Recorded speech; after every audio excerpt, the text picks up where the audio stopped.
Punya suami soleh kudu sabar nggak? Hah? Saya tanya, punya suami soleh kudu sabar apa enggak? Kudu sabar. Sabar gimana Ustadz? Sabar menemani kesolehannya. Misalnya ada suami bunda yang rajin puasa sunnah. Udah puasa Daud we. Hari ini puasa, besok enggak, terus puasa lagi. Dan suami bunda mah kalau puasa teh sahurna kudu make sambel. Jadi kumaha ahilman? Berarti tiap Janari kudu bangun ngarenos sambel. Sekarang pertanyaannya kudu sabar ente kira-kira? Ngarenos sambel tiap Janari kudu sambel gak? Sabar. Sabar atuh. Dan memang kondisinya begitu. Suami kita ya, mohon maaf kan biasanya kalau yang soleh itu menjaga benar gitu ya.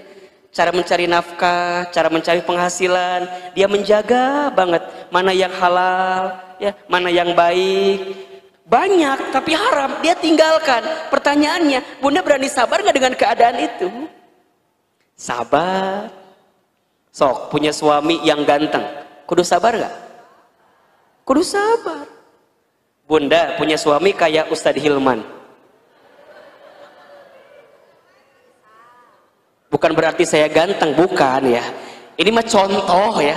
Jangan dikaitkan dengan kalimat sebelumnya, jangan ya. Bunda misal punya suami soleh, kerma soleh, pinter, ganteng, benghar. Itu mah kan aku banget ya gitu. Ya kan itu mah insya Allahnya, insya Allah suami bunda banget gitu kan. Yang suaminya gitu, yang gak manggawe gitu kan. So kudu sabar nggak bunda? Kudu sabar bunda. Makanya saya bilang ke istri saya, bunda sayang, kudu sabar punya suami kayak ayah teh. Emang kumaha gitu? Sabar we pokoknya mah. Sabar. Sama suami punya istri kayak bunda, kudu sabar nggak? Sabarna merenan sabar kuadrat merenan. Kalau punya kayak istri gini, banyak maunya, banyak mintanya, banyak ngomongnya, banyak hutang. Ya Allah. Jadi kudu sabar. Ya memang itu kondisinya bunda. Dan seni. Dan tidak ada nikmat kesabaran pada akhirnya balasannya adalah kebahagiaan yang paling hakiki. Apa itu? Surga. Surga. Makanya kalau ada yang nanya, Ahilman, sabar teh ada batasnya apa enggak ya? Kalau saya jawabannya enggak ada. Yang sering membatasi siapa? Kita. Kita sendiri. Selama kita hidup sabar. Makanya perintahnya apa? Ya ayyuhalladzina amanu sta'inu bis sabri was shalah. Wahai orang-orang beriman, minta tolonglah kepada Allah dengan apa? Sabar dan sholat. Bahkan bunda, nanti di pintu surga akan ada panggilan khusus bagi orang yang sabar. Itu ada di surat Ar-Ra'd kalau tidak salah, ayat 24 kalau tidak salah. Ada panggilannya, salamun alaikum bima sobartum. Selamat untuk kamu sekalian, sobartum, yang sabar atas kesabaran kamu sekalian. Kalau dia sabar berarti apa kata kuncinya? Berarti diuji. Makin banyak ujiannya dalam hidup, kemudian dia makin sabar, makin dekat surga dalam kehidupannya. Jadi kalau orang tahu begitu rumusnya, kalau sedang diuji dia senang banget. Yes, diuji. Halo? Halo? Jadi kalau diuji dia senang banget. Alhamdulillah, diuji. Berarti dianggap kita teh sama Allah. Mohon maaf kalau bunda dilepasin begitu aja, dibuat enak, dibuat santai, dibuat tenang, dibuat kayaknya nggak ada masalah. Bunda lupa sama Allah, itulah musibah yang sebenarnya.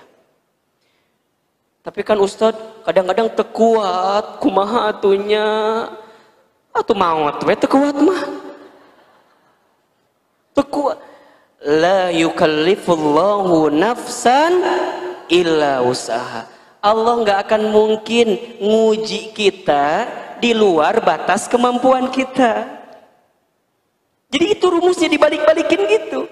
Jadi kalau bunda lagi ngomong sama suami, kan mohon maaf ya, mungkin kondisi lagi sulit, kadang-kadang curhat, ayah, ini kia-kia teh ngirup teh ayahnya, ayahnya memang susah teh, cek suami teh, oh nyahmanya, ini memang asa kia hirup tehnya, yuk kita pergi ke mana, ke Kali Cikeas, naon orang pali dulu ayahnya, jadi putus asa, weh kita teh hirup teh, karena kita nggak tahu rumusnya. Tapi kalau kita makin yakin rumusnya, makin ngerti rumusnya, bilang ketika si ayah ngeluh, mah, ayah teh sekarang gajinya nggak full kayak dulu, biasa 5 juta, ayah nama 500. Ayah kumaha. Kita tuh ada sok teh kan ya. Awalnya ada bijak gitunya, rada bijak. Pasti bilang 500, kela-kela ayah ulang ini ngomong naon dia teh kumaha. Biasanya 5 juta, akhirnya 500. Lamun bunda yang gak yakin, kira-kira apa jawabannya? Ayah, kamu mikir gak? Kan kita tuh punya cicilan panci 300. Cicilan lomari, nucan kabayar kamari kan ayah 400. Can beas, can budak orang kan SPP tiap bulan mayar. 500 mahi kana naon atuh? Kira-kira begitu jawabannya. Kalau yang nggak ada iman, kalau nggak yakin sama Allah, betul apa enggak? Suami digituin, kira-kira apa jawabannya? Ya, tidak bapak ngerti, bapak ngitung, musahamun gitu bapak mendingan kena corona weh. Ujungnya jadi stres, imun berkurang, jadi pabaliut hurufnya, bener deh? Iya nggak kira-kira? Coba kalau bunda begini jawabannya, bun, ayah teh biasa 500.000, biasa 5 juta, ayeuna mah sabaraha? 500. Bunda gini jawabannya, Masya Allah ayah, peluk suami bunda teh, set,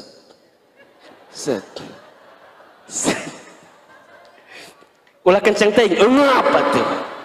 Dipeluk sama bunda teh, dibisikin di telinganya, ayah mikir tuh gitu. Jangan gitu atuh. Bunda peluk, bilang, ayah nggak apa-apa, yakin kalau sekarang ayah 500.000 dapatnya, mama bunda insya Allah nguatin, cukupin. Bunda bisikin di telinga suami bunda, la yukallifullahu nafsan illa usaha. Allah nggak akan ngasih beban sama kita ayah, kecuali Allah tahu batas kemampuan kita. Buat bunda mah nggak penting penghasilan ayah berapa, yang penting ayah selalu bersama dengan bunda. Gitu. Hari itu tenang, isuk lihur. Minimal hari itu tenang dulu gitu kan, besok mah belum tentu ayah orang dia, bener tuh. Bisa aja bunda pagi-pagi ngomong gitu kan, bisa aja sorenya meninggal, bener nggak? Ayah, kalau dilihat dari wajah ayah mada, ayah teh nggak akan lama lagi kelihatannya. Udah pasrah. Sok we mama nyerahkeun ka Allah. Bade dicanak bapak ayeuna mangga. Bade enjing lebih cepat lebih baik. Jadi saling nguatin di rumah tangga, bukan saling melemahkan, bahkan jangan saling menyalahkan. Sabar bunda, ini hidup inilah. Sampai yang terakhir, kalau bunda mau bahagia, bertaubat, banyak taubat.